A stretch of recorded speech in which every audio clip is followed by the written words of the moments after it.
ไหม้คุณรู้หรือยังว่าจะหนีออกจากอาคารเรียนรวมหรือตึกแอลได้ทางไหนบ้าง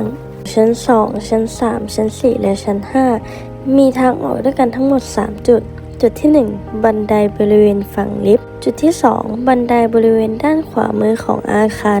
หากคุณเลี้ยวซ้ายออกมาจากลิฟต์คุณจะเจอบันไดนี้อยู่บริเวณด้านขวามือจุดที่3บันไดบริเวณฝั่งตรงข้ามกับลิฟต์ชั้นที่1มีทางออกด้วยกันทั้งหมด7จุดโดยจะแบ่งเป็นทางออกบริเวณข้างห้องน้ำของอาคาร5จุด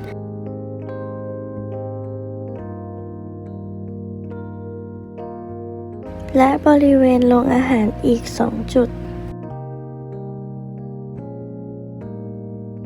แล้วไปรวมตัวที่จุดรวมพลบริเวณสระน้ำด้านหลังของอาคาร